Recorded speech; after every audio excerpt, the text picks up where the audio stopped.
International diplomatic trips by American presidents usually take plenty of planning, but President Biden's trip to Europe this week was urgently coordinated within days. It underscores the gravity of the conflict that the entire European continent, not just Ukraine, is facing.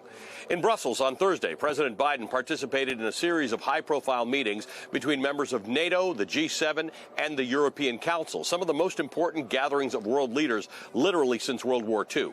On Friday, he also visited American troops in eastern Poland, less than 100 miles from the Ukrainian border. Yesterday, he met with refugees in Warsaw before delivering a major address later in the afternoon. Beyond that, this trip has served as a display of the global community's united response against Russia's unprovoked invasion of Ukraine.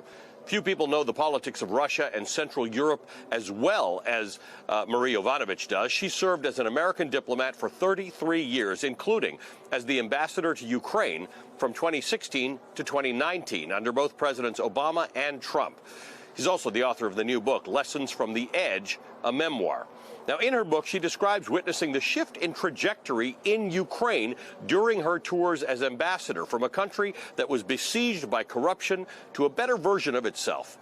Earlier this weekend, I had a chance to speak with her, and I asked her about the juxtaposition of the images she's seeing now of Ukraine being ripped apart day by day under attack from Russia versus the reform-minded politicians who ushered in a new era of leadership in Ukraine and who are now standing united in defense of their country.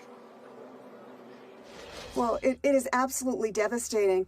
But all of those strong civil society leaders, the people, politicians, reform-minded politicians and others, they are still in Ukraine or around Ukraine, and they are still fighting for a free Ukraine. And I believe that they will prevail. You can see the spirit, whether it's in President Zelensky or whether it's in, a grandmother who is making a Molotov cocktail. You can see that spirit of freedom and also defiance against the Russians.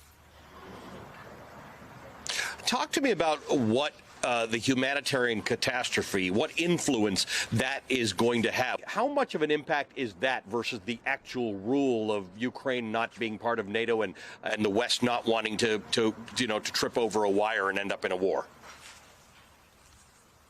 Well, I think the humanitarian catastrophe that we are witnessing is hugely important. I think the last count was something like 10 million people displaced from their homes and about 3.5 that have crossed the border into Poland and other countries.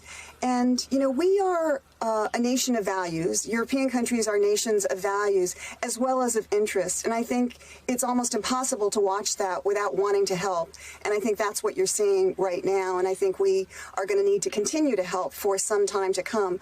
Although I would just also add that pretty much every Ukrainian I know, even if they've been displaced, they aren't talking about coming to the United States or some other country to build a new life. They're talking about, wanting to stay close so that they can go back and rebuild. And I think we need to help them with everything we've got so that Ukrainians can go back and rebuild. Are you worried about, in some parts of Ukraine, not having something to rebuild? There are people inside the country who have said this feels more like more than an invasion. It feels like vengeance. It feels like punishment more than a political control issue. Yeah. Well, of course, we've seen that before at the hands of Vladimir Putin.